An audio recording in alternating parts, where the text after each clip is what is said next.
کی سعادت حاصل کر رہے ہیں۔ اللہ پاک جل شانہ نے اپنے پیارے حبیب صلی اللہ علیہ وآلہ وسلم کو آخری نبی بنا کر مبعوث فرمایا۔ ہمارے پیارے آقا صلی اللہ علیہ وآلہ وسلم رحمت للعالمین ہیں، آپ اللہ کے آخری نبی ہیں۔ سرکار دو عالم صلی اللہ علیہ وآلہ وسلم کو اللہ پاک نے بے مثل و بے مثال بنایا۔ آپ کی ذہانت، آپ صلی اللہ علیہ وآلہ وسلم کے مبارک فیصلے، آپ کا عدل و انصاف، آپ صلی اللہ علیہ وسلم کا حلم، بردباری، آپ کی جو وہ نرمی، شفقت، رحم دلی، اور آپ صلی اللہ علیہ وآلہ وسلم کا عفو درگزر، اور بہت ساری آپ کی سیرت کی پیاری باتیں ہیں جو آپ کے غلاموں نے اختیار کی، تو اللہ پاک نے اس سیرت کو اپنانے کی برکت سے انہیں بھی عزت، عظمت اور برکت عطا فرمائی۔ ہمارے اسلاف کا انداز حکمرانی کا تھا، جو ان کی زندگی گزارنے کے طور طریقے تھے، یہ چونکہ شریعت کے مطابق تھے، تو انہوں نے جب اللہ اور اس کے رسول کی محبت دل میں بسا کے اپنی زندگیاں گزاری، تو ان کا دور ہمارا ایک عظیم دور کی یاد بن گیا۔ رسول پاک صلی اللہ علیہ وآلہ وسلم کی سیرت بہترین انداز میں اپنانے والے، اور رسول پاک صلی اللہ علیہ وسلم سے کمال درجے کا عشق کرنے والے، آپ صلی اللہ علیہ وسلم کی اتباع میں زندگی بسر کرنے والے آپ کے پیارے صحابی، جو بہت ساری باتوں میں اول ہیں۔ ہاں، میری مراد خلیفہ اول، امیر المومنین، خلیفۃ المسلمین، مسلمانوں کے پہلے خلیفہ، اور وہ پہلی ہستی مردوں میں سب سے پہلے جن کو ایمان لانے کی سعادت ملی، وہ حضرت سیدنا ابو بکر صدیق رضی اللہ عنہ ہے۔ امیر المومنین حضرت سیدنا صدیق اکبر رضی اللہ عنہ کے عظیم دور کو آج ہم یہاں ڈسکس کریں گے، کیونکہ یہ یاد، یہ تذکرے، یہ عظیم دور ذکر کرنے میں ایک نیت یہ بھی ہے کہ ہم اپنے ماضی کو بھی دیکھیں اور اپنے حال کو کمپیریزن کر کے دیکھیں کہ ہم لوگ کس انداز میں زندگی بسر کر رہے ہیں۔ آج ہم یہ شکوہ تو کرتے ہیں کہ اقوام عالم میں ہمارا وہ وقار نہ رہا، ہماری وہ شان و شوکت نہ رہی، ہماری وہ عزت نہ رہی، ہماری وہ ہیبت نہ رہی، ہماری وہ طاقت نہ رہی، ہمارے اندر سے وہ کون سی چیز جو کم ہو گئی، جس وجہ سے ہم لوگ اپنی وہ طاقت کھو گئے، اپنا وقار کھو بیٹھے، اپنی شان و شوکت کو کھو بیٹھے۔ تو we have to discuss this point۔ حضرت سیدنا ابوبکر صدیق رضی اللہ عنہ کے عظیم دور کو آج ہم یہاں پر ذکر کرنے کی سعادت حاصل کریں گے۔ حضرت سیدنا ابوبکر صدیق رضی اللہ عنہ کا نام عبداللہ، اور آپ کی کنیت ابو بکر، صدیق و عتیق آپ کا لقب، آپ قریشی ہیں، اور 7ویں پشت میں آپ کا شجرہ نسب رسول پاک صلی اللہ علیہ وآلہ وسلم کے خاندانی شجرہ سے مل جاتا ہے۔ آپ عام الفیل کے 2.5 برس بعد مکہ مکرمہ میں پیدا ہوئے۔ آپ اس قدر جامع الکمالات اور مجمع الفضائل ہیں کہ انبیاء کرام کے بعد تمام اگلے اور پچھلے انسانوں میں سب سے افضل و اعلیٰ ہیں۔ آزاد مردوں میں سب سے پہلے اسلام قبول کیا، اور رسول پاک صلی اللہ علیہ وآلہ وسلم کے وزیر و مشیر بن کر ہر موقع پر، ہر موڑ میں آپ کے رفیق و جانثار بن کے رہے۔ 2 سال 3 ماہ اور 11 دن، 2 years 3 months and 11 days، یہ آپ کا دور خلافت رہا، اور آپ کی زندگی تو پوری جانثاری میں گزری ہے، لیکن رسول پاک صلی اللہ علیہ وسلم کے وصال ظاہری کے بعد یہ آپ کی خلافت کا جو ڈیوریشن تھا وہ 2 سال 3 ماہ اور 11 دن تھا، اور 22 جمادی الاخری 13 ہجری منگل کی رات آپ نے وفات پائی۔ حضرت عمر رضی اللہ عنہ نے نماز جنازہ پڑھائی، اور رسول پاک صلی اللہ علیہ وآلہ وسلم کے مبارک پہلو میں آرام فرما ہیں۔ سید اعلیٰ حضرت امام اہل سنت لکھتے ہیں نا کہ محبوب رب عرش ہے اس سبز قبہ میں، پہلو میں جلوہ گاہ عتیق و عمر کی ہے۔ حضرت سیدنا صدیق اکبر رضی اللہ تعالیٰ عنہ کی مبارک زندگی کا مطالعہ شخصی اور معاشرتی تعمیر یعنی سیلف اینڈ سوسائٹی ڈیولپمنٹ کے ساتھ ساتھ آخرت سنوارنے کا بہترین ذریعہ ہے۔ خلیفۃ المسلمین امیر المؤمنین حضرت سیدنا صدیق اکبر رضی اللہ عنہ کا دور دین اسلام کا ایک عظیم دور کہلاتا ہے۔ چند سال آپ نے خلافت میں گزارے، 2 سال 3 ماہ اور 11 دن، ابھی ہم نے ڈسکس کیا نا، تو یہ کچھ عرصہ آپ نے خلافت کا وقت گزارا، لیکن آپ نے اس ڈیوریشن میں، اس پیریڈ میں، اس دوران دین اسلام کے لیے جو کارہائے نمایاں سر انجام دیے، ان میں سے چند ایک آج کے پروگرام میں ہم یہاں پر ذکر کریں گے۔ یعنی پوری آپ کی سیرت اور آپ کے پورے جو ہے وہ اقدامات اور آپ کی تمام تر جو ہے وہ خدمات کو اس چند منٹ کے پروگرام میں ڈسکس کرنا اٹس امپاسبل۔ لیکن سیدنا صدیق اکبر رضی اللہ تعالیٰ عنہ وہ ہستی ہیں جن کے بارے میں یہ کہا جاتا ہے کہ جنہوں نے پوری امت کو بچا لیا۔ کیسے بچا لیا؟ جی مدنی چینل کے ناظرین، میں یہاں ذکر کرنا چاہوں گا کہ حضرت سیدنا صدیق اکبر رضی اللہ عنہ وہ ذہین شخصیت تھے کہ جب رسول پاک صلی اللہ علیہ وآلہ وسلم کا وصال ظاہری ہوا تو صحابہ کرام پر گویا قیامت ٹوٹ پڑی تھی۔ حضرت عمر رضی اللہ عنہ جیسے عقل مند، ذہین اور دور اندیش صحابی جن کی رائے کی موافقت میں قرآن اترتا تھا، آپ بھی غم مصطفیٰ میں بے خود تھے اور تلوار اٹھائے یہ اعلان کر رہے تھے، خبردار جس نے کہا کہ محمد صلی اللہ علیہ وآلہ وسلم وصال فرما گئے ہیں، میں اس کی گردن اڑا دوں گا۔ یعنی یہ حضرت عمر رضی اللہ تعالیٰ عنہ جیسے صحابی بھی اس وقت غم کی کیفیت میں، اور ایسے غلبہ تھا آپ پر، اور ادھر صحابہ کرام غم مصطفیٰ میں نڈھال تھے۔ دوسری طرف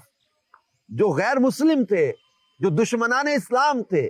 وہ خوش ہو رہے تھے اور وہ للچائی نظروں سے مسلمانوں کو دیکھ رہے تھے اور منصوبے بنا رہے تھے کہ اس وقت مسلمان غمگین ہے، موقع اچھا ہے، اب مسلمانوں کی پہلے جیسی طاقت نہیں رہے گی، اب انہیں بآسانی شکست نہیں جا سکے گی۔ یعنی وہ سمجھ رہے تھے کہ رسول پاک صلی اللہ علیہ وسلم جو کہ دنیا سے تشریف لے گئے، اب مسلمانوں میں وہ طاقت، وہ جوش و جذبہ نہیں رہے گا ڈیفنس کا۔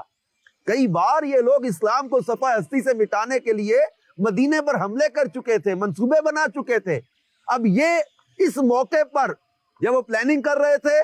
کہ اب مسلمان غم کی کیفیت میں ہے، وہ جوش و جذبہ نہیں ہوگا ان کے اندر اس وقت دفاع کرنے کا، اب ان مدینے پر حملہ کر کے ہم قبضہ کر لیتے ہیں۔ تو یوں ڈسکشن ادھر چل رہی تھی، اور حضرت سیدنا ابوبکر صدیق رضی اللہ تعالیٰ عنہ نے ایسے نازک موقع پر دور اندیشی سے کام لیا۔ اگرچہ غم کا پہاڑ ان پر بھی ٹوٹا تھا، لیکن آپ نے موقع کی نزاکت کو سمجھا، اپنے جذبات پر قابو پایا اور پوری امت کو قدموں پر کھڑا رکھنے، غیر مسلموں کی سازشوں سے بچانے کی کامیاب کوشش کی۔ حضرت عبداللہ ابن عباس رضی اللہ عنہما فرماتے ہیں کہ صدیق اکبر کو وصال مصطفیٰ صلی اللہ علیہ وآلہ وسلم کی خبر ملی، آپ تشریف لائے، صحابہ کرام غم سے نڈھال تھے، صدیق اکبر نے صحابہ کرام سے خطاب فرمایا کہ محمد صلی اللہ علیہ وآلہ وسلم وصال فرما گئے۔ آپ نے ظاہری پردہ فرما دیا، اور جو اللہ کی عبادت کرتا، صرف اسی کو خدا مانتا ہے، تو بے شک اللہ پاک حی اللہ یموت ہے، وہ زندہ ہے، اسے کبھی ایک لمحے کے لیے بھی موت نہ آئے گی۔ پھر آپ نے پارہ 4 سورہ آل عمران کی آیت نمبر 144 یعنی آیت نمبر 144 تلاوت فرمائی، وَمَا مُحَمَّدٌ إِلَّا رَسُولٌ قَدْ خَلَتْ مِن قَبْلِهِ الرُّسُلُ أَفَإِن مَّاتَ أَوْ قُتِلَ انقلبتم عَلَىٰ أَعْقَابِكُمْ۔ اور محمد صلی اللہ علیہ وآلہ وسلم تو ایک رسول ہیں، ان سے پہلے اور رسول ہو چکے، تو کیا اگر وہ انتقال فرمائیں یا شہید ہوں تو تم الٹے پاؤں پھر جاؤ گے؟ صحابہ کرام علیہم رضوان فرماتے صدیق اکبر رضی اللہ عنہ نے یہ آیت تلاوت فرمائی، ہمیں یوں لگا جیسے ہم یہ آیت جانتے ہی نہ تھے۔ آیت سنتے ہی تمام صحابہ اسے دہرانے لگے۔ حضرت فاروق اعظم نے آیت سنی تو آپ پر سکتہ طاری ہو گیا، آپ زمین پر بیٹھ گئے، اور جذب کی کیفیت جو آپ پر طاری تھی وہ اترنا شروع ہوئی، اور آپ کو یقین ہو گیا کہ واقعی رسول پاک صلی اللہ علیہ وآلہ وسلم دنیا سے پردہ فرما چکے ہیں۔ تو یوں حضرت عبداللہ ابن عباس رضی اللہ عنہما نے بیان کیا کہ حضرت صدیق اکبر رضی اللہ تعالیٰ عنہ کی ذہانت تھی، دور اندیشی تھی، اور اس وقت آپ نے اپنے اندر کس طرح کنٹرول کر کے صبر اور استقلال کا مظاہرہ کیا، اور صحابہ کرام علیہم رضوان کو یہ آیت مبارکہ سنا کر جو ہے وہ کیفیت سے نکالنے میں آپ کامیاب رہے۔ میر عبد الواحد بلگرامی فرماتے ہیں ایسے نازک وقت میں امت کو سنبھال لینا، غیر مسلموں کے منصوبے تباہ و برباد کرنا، امت کو گرنے سے بچا لینا، یہ اسی راز کا کرشمہ تھا جو امیر المومنین حضرت ابوبکر صدیق رضی اللہ عنہ کے سینے میں رکھ دیا گیا تھا۔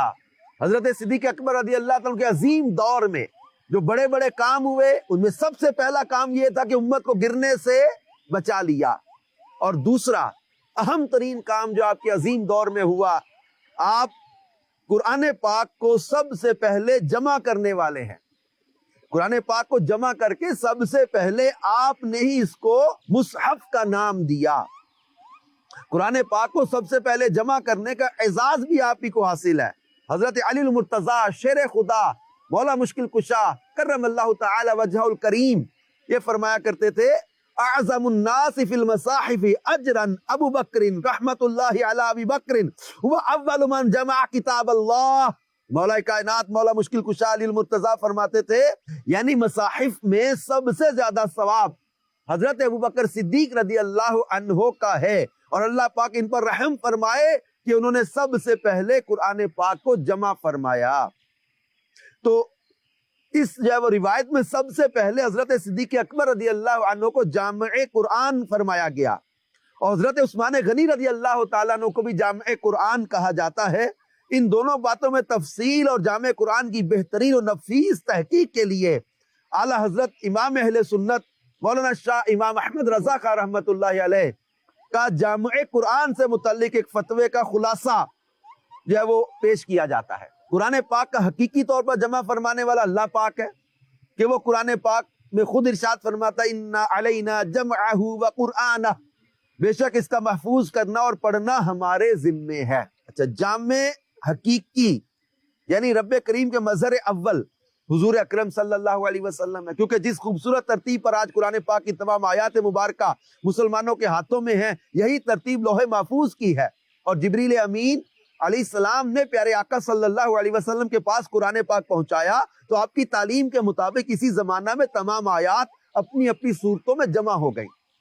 قرآن عظیم 23 برس سے متفرق آیتیں ہو کر اترا، کسی صورت کی کچھ آیات اتری، پھر دوسری صورت کی آیتیں آتی، پھر پہلی والی صورت کی نازل ہوتی۔ حضور پر نور صلی اللہ علیہ وآلہ وسلم ہر بار ارشاد فرماتے کہ یہ آیات فلاں صورت کی ہیں، فلاں آیت کے بعد فلاں سے پہلے رکھی جائیں۔ اس طرح قرآن کریم کی صورتوں اور آیتوں کی ترتیب بنتی چلی گئی۔ اسی ترتیب پر حضور اکرم صلی اللہ علیہ وآلہ وسلم اور آپ سے سن کر صحابہ کرام اسے نمازوں اور تلاوتوں میں پڑھتے۔ صورتیں اگرچہ پیارے آقا صلی اللہ علیہ وسلم کے زمانے میں ترتیب پا چکی تھیں، مگر ایک جگہ جمع نہ تھی۔ مختلف پرچوں، بکری کے شانوں وغیرہ مختلف جگہوں پر موجود تھیں۔ البتہ اس وقت حفاظ صحابہ کرام کے مبارک سینوں میں مکمل قرآن پاک محفوظ تھا، حتیٰ کہ پیارے آقا صلی اللہ علیہ وسلم نے دنیا سے پردہ فرمایا۔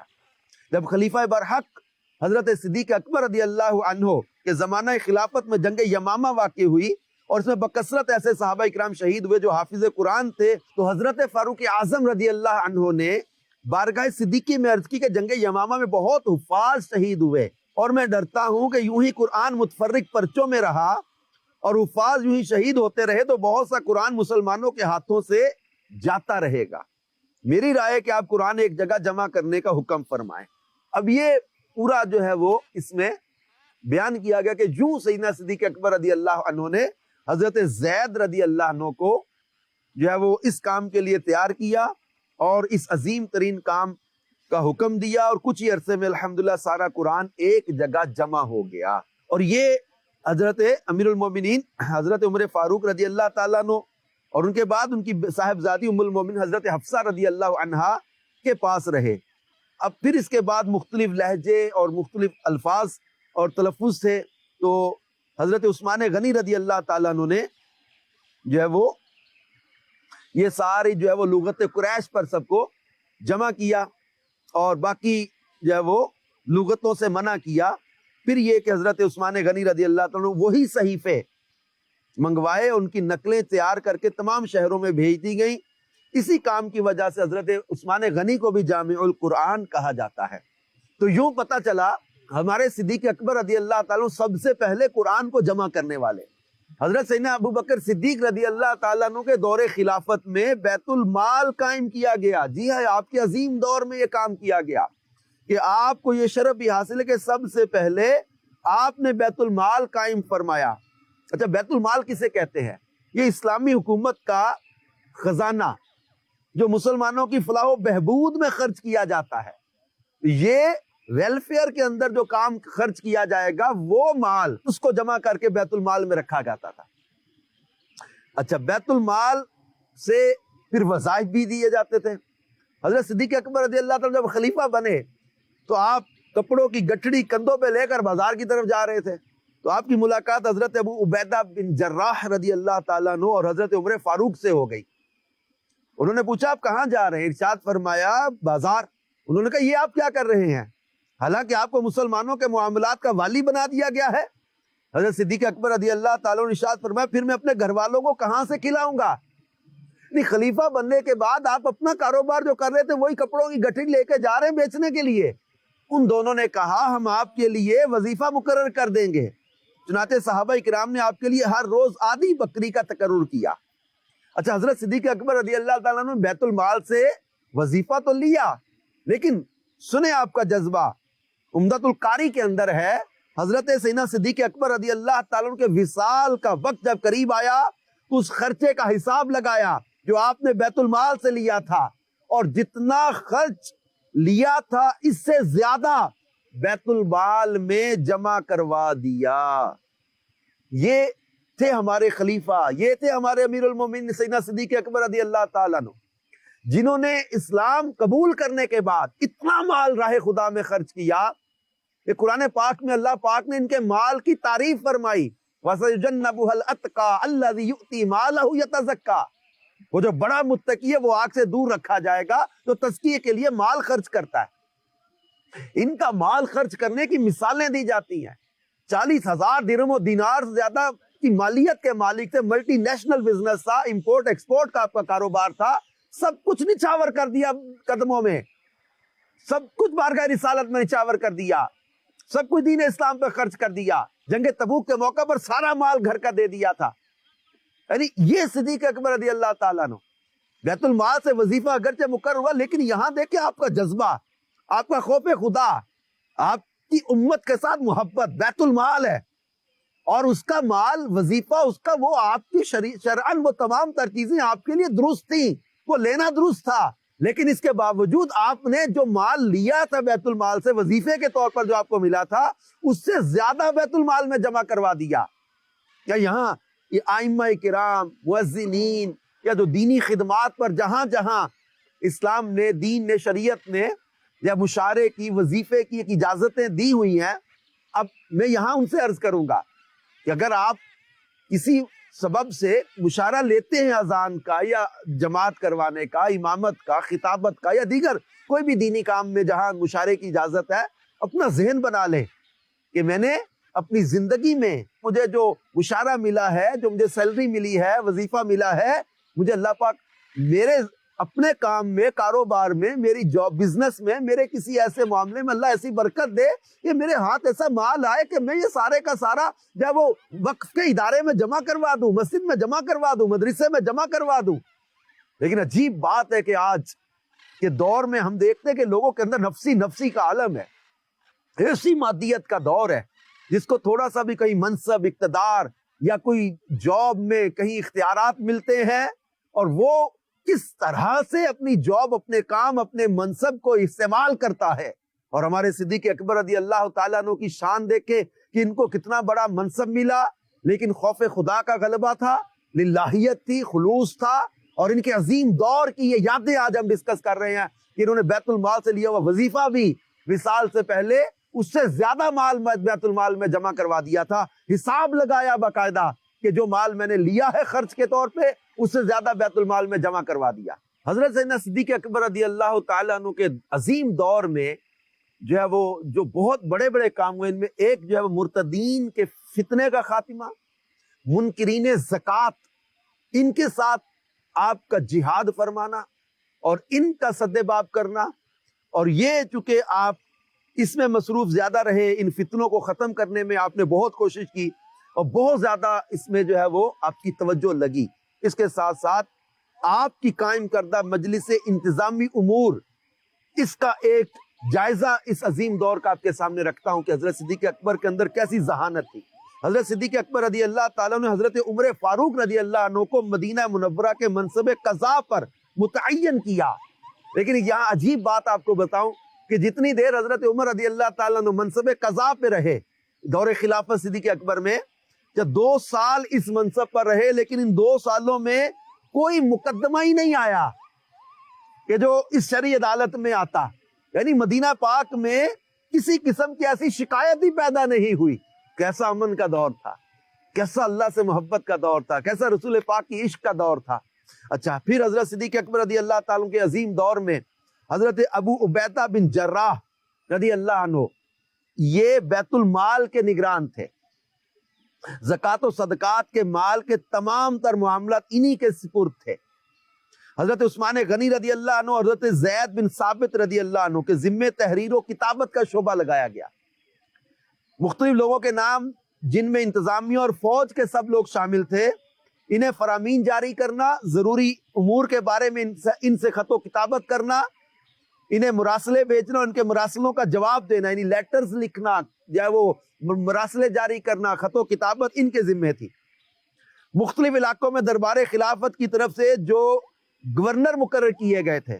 ان سے حضرت صدیق اکبر رضی اللہ عنہ کو باقاعدہ رابطہ رہتا تھا. اس دور میں بھی آپ کا کمیونیکیشن کا نظام کس قدر مضبوط تھا، رابطہ کتنا مضبوط تھا. ان سے رابطہ رکھتے اور ہدایات کے لیے معتمد افراد بھیجے جاتے تھے، انسٹرکشن دی جاتی تھی، اور ان علاقوں کے حالات دریافت کیے جاتے تھے. بغیر مشورہ اطلاع کے کوئی قدم نہیں اٹھا سکتا تھا، نہیں، مشاورت کا پورا نظام تھا. اور جو ہے وہ حضرت صدیق اکبر رضی اللہ تعالیٰ کے درمیان اور جو آپ کے گورنروں اور آپ کے جو ہے وہ ساتھیوں کے درمیان، جو فوج کے لوگوں کے درمیان آپ کی خط و کتابت ہوتی، وہ بھی کتب تاریخ میں آج تک محفوظ ہے. بہرحال حضرت صدیق اکبر کے جو ہے وہ خلافت کا پہلا سال بہت مصروف تھا. اللہ پاک پیارے محبوب علیہ الصلوۃ والسلام کا صدقہ ان کی سیرت اپنانے کی ہمیں توفیق عطا فرمائے. آمین بجاہ خاتم النبیین صلی اللہ علیہ وآلہ وسلم. مدنی چینل دیکھتے رہیے، مدنی چینل دیکھتے رہیے، مدنی چینل. قبر کے اندر عہد نامہ رکھنے کے کیا کیا فائدے ہیں؟ شجرہ یا عہد نامہ قبر میں رکھنا جائز ہے، اور بہتر یہ کہ میت کے منہ کے سامنے قبلے کی جانب تاک کھود کر اس میں رکھیں. بلکہ در مختار میں کفن پر عہد نامہ لکھنے کو جائز کہا ہے، اور فرمایا کہ اس سے مغفرت کی امید ہے. اور میت کے سینے اور پیشانی پر بسم اللہ الرحمن الرحیم لکھنا جائز ہے. اور ایک شخص نے اس کی وصیت کی تھی، انتقال کے بعد سینے اور پیشانی پر بسم اللہ الرحمن الرحیم لکھ دی گئی. پھر کسی نے انہیں خواب میں دیکھا، حال پوچھا، کہا جب میں قبر میں رکھا گیا عذاب کے فرشتے آئے. فرشتوں نے جب پیشانی پر بسم اللہ الرحمن الرحیم لکھا دیکھا، کہا تو عذاب سے بچ گیا. یوں بھی ہو سکتا ہے کہ پیشانی پر بسم اللہ الرحمن الرحیم لکھیں اور سینے